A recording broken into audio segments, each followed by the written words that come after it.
I want to talk about Tokyo. And I want you to keep in mind that I love Tokyo. It is my either first or second favorite city behind Paris or with Paris, non-US city. I appreciate their culture. I appreciate their everything about Tokyo, actually. Everything about the Japanese people. I just have great respect for them. I've been having a hard time with these Olympics. And obviously, before you at me at David P. Samson, I'm not talking about every single person. I'm not saying there's no serial killers or there's no immoral people or there's no sort of people I wouldn't appreciate or respect. I'm saying in general, as a country, anytime you don't have to shake someone's hand and it's bowing, that's a country I want to be in. Anytime that you don't need a fork, that's the country I want to be in. Anytime where there's great history with emperors, I want to learn it. I want to be a part of it. So Tokyo is having the Olympics. The opening ceremonies are tomorrow night. Obviously, I am moronic because I thought that opening ceremonies mean the Olympics are starting. Because you have opening ceremonies, you light the torch, and then you start the games. Well, it turns out the Olympics have already started. Is everyone aware of that? Do you realize that there have been Olympic softball games and there have been Olympic women's national team with soccer games? The women lost 3-0 already. I think it's just round robin play so far. So they're still in position to get a gold medal.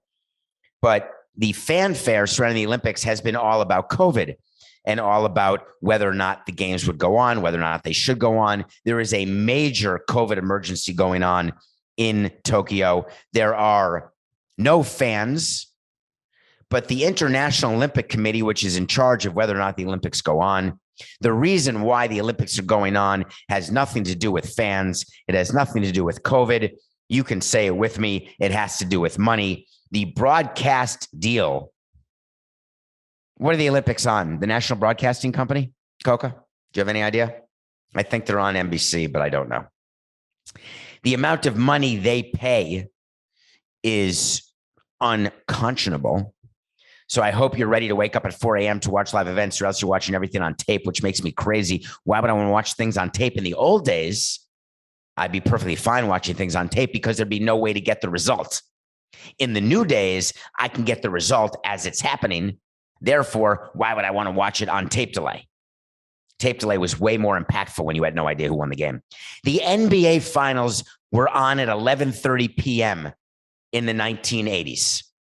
Coca, you can check this, but I guarantee you there was a time when the NBA finals were on tape delay. That's the position the NBA was in before Bird and Magic joined the league. I'm almost positive because I remember that I couldn't stay up that late to watch them. But we didn't know who won the game. So you were watching it live if you were staying up that late to watch it because you had no way of knowing who won. So cut to the Olympics started, but tomorrow's the open ceremonies. There is a Miami Marlin who actually is holding the flag for the U.S. Oh, come on, Coke. I read it yesterday. Could it be Eddie Alvarez? I don't think so. But Eddie Alvarez was a player for the Marlins, and he is going to hold the flag. 1986 was the last tape delay year.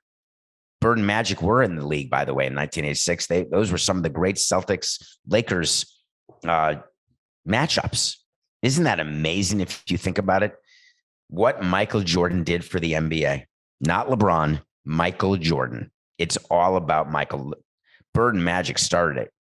So it is Eddie Alvarez, Coca. He is the one. I'm on fire today, which is great because it's the end of the week. Usually by Friday, I am a complete sort of mental mess. So the Olympics have started. The opening ceremonies have started. Wipe that. Usually by Friday, I'm a mental mess, which is good because I'm on fire today because today's Thursday. So therefore, I am sharp and on the program. So the Olympics, there was a question as to whether or not they'd go on, but of course they're going to go on because, as you know, the broadcast money. There was still a thought CBS Sports HQ had me at the ready. Get ready to come on the air if the Olympics are canceled at the last minute. And I said, yeah, I'm right on that. Let me take another puff. Give me a break. Of course, they're not going to be canceled.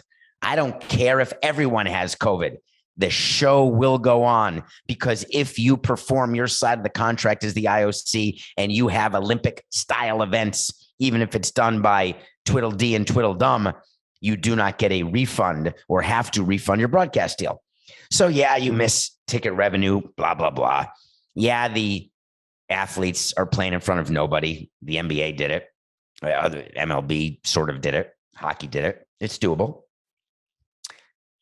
But the Olympics have been overshadowed, not just by COVID, but by some of the other things going on that have caught my attention and made me slightly unhappy. Let's start, if you don't mind, with the breaking news from last night that Mr. Kobayashi, and I don't mean from The Usual Suspects, played by Pete Postlethwaite, I'm talking about the creative director of the Olympics opening ceremony.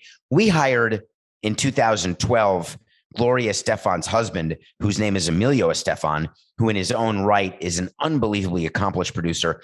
We hired him to create and produce and run the opening ceremonies to Marlins Park, including all of the sort of way the players got introduced, the way that Muhammad Ali got introduced.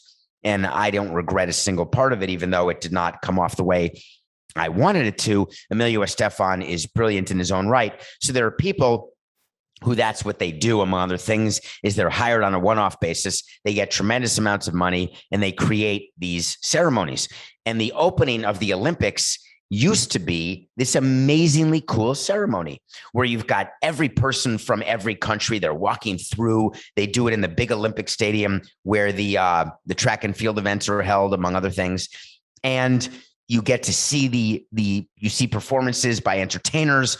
And then the torch, which has been on a run through a country or through the world, ends up in the place where the Olympics are. You light the torch, boom, we're ready to go. And you feel very patriotic. You are rooting very hard for your home country. Am I the only one who ever felt badly for the countries in the opening ceremonies who had like 3 people, when the US would come by with 300 and the Russians would come by with 300 and the Germans with 300? And then you get a little country like with 3 people and you were thinking, wow, like they're not going to win the medal count. So the creator of the opening day ceremony in Tokyo, Mr. Kobayashi, got fired the day before the opening ceremony, just yesterday. And he got fired because it turns out that the creator of the opening ceremony is part of a comedy duo in Japan. And many, many years ago, in a comedy routine, he made fun of the Holocaust. Got that? Many years ago, it was discovered, it was leaked that he had made fun of the Holocaust. So the head of the Olympics had no choice but to dismiss him. Now, of course, what he created is still going to happen. That will still be the opening ceremonies. But of course, the Japanese people had no choice. You do not make fun of the Holocaust. No one should make fun of the Holocaust or be a Holocaust denier or any of the things that some people do these days. But the reality is that he was let go. And to me, that was just the final straw of what has become a total disaster of an Olympics. And how this ends is there's going to be medals given out, but the level of I don't care around the world is quite significant. And the only things that are going to get attention are these one-off stories. So, for example, sponsors have come out and said, we are not going to participate in the Olympics. They actually came out, like Toyota and various other sponsors who spend tremendous amounts of money, both doing in-stadium signage sort of around the Olympic venue, around the Olympic Village, but also on TV.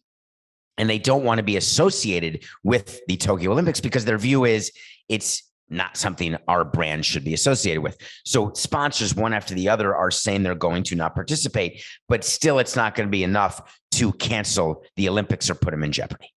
It just won't be. It's just a huge loss for the IOC.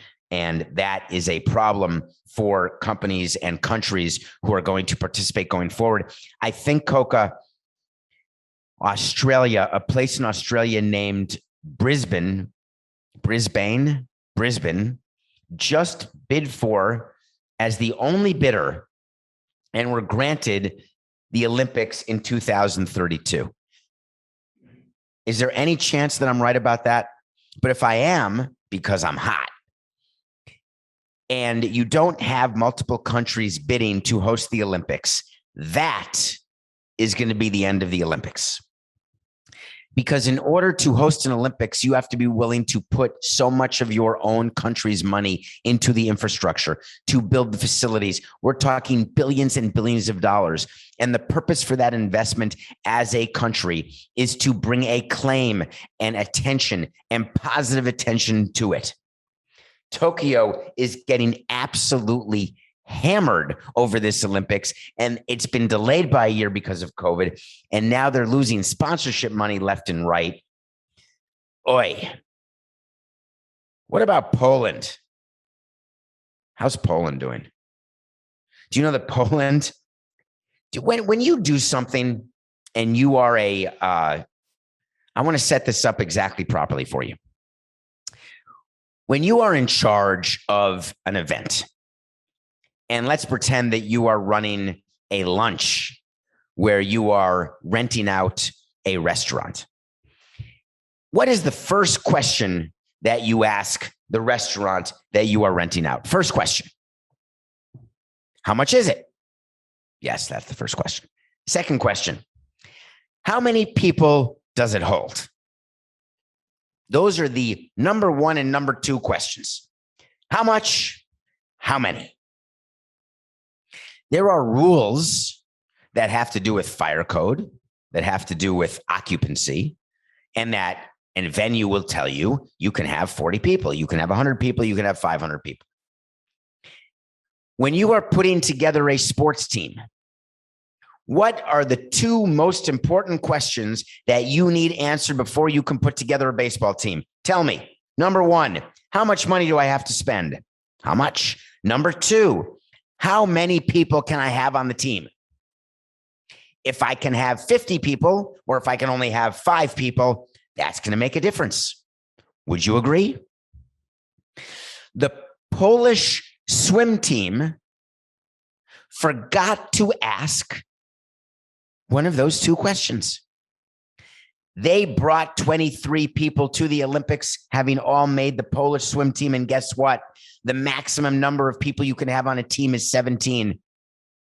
They had to send 6 people home from Tokyo because they had too many people on their team. Is that possible? Are you telling me that the Polish Swimming Federation did not know the number of swimmers that can be on a team? Number one. Number two, are you telling me that the Polish swimmers themselves didn't know the number of people allowed on a team? Can you imagine in a baseball game? Let's talk about basketball because basketball just ended. Can you imagine if 9 people walk on the court for the jump ball, for the opening jump ball? 9 guys walk on the court. What do you mean? What's wrong with this? You can only have 5. What are you talking about? I got 9 guys here. 9 guys are in my rotation. I want them all on the court. And then the other teams say, well, the rule is 5. Do you think there's a basketball player that doesn't know that there's 5 people on the court at the same time? Or that a baseball player doesn't know that there's 8 people on the field at the same time? Yes, I'm not counting the catcher because, as was pointed out by a listener of Nothing Personal, the catcher is actually not in the field of play. He's behind the plate. The field of play goes from home plate out. There are only 8 fielders. And I thought you could put 9 fielders in the outfield. It turns out you can only put 8 fielders in the outfield. Anyway. So the swim team members in Poland did not know there are only 17 people allowed. Okay. Does that pass the smell test to you? Because sure as heck doesn't pass it to me. And I now wait for the number one problem that's going on in Tokyo. And I'm going to end my Tokyo rant with this. Because of COVID, the athletes are not allowed to bring any guests. No family, no friends, no support, no group, no helpers, nobody. And that sounds unreasonable, doesn't it? because you don't want to be lonely. You want to be with people who make you laugh and people who speak your language, who will make you comfortable when you're far away from home. I get it. Believe me, there's nothing as lonely as being alone in a foreign country where you don't speak the language and you can't communicate. Do you know that the Olympics and the Paralympics, which are both happening, that there is a deaf-blind Paralympian who was not allowed to bring her aide to Tokyo?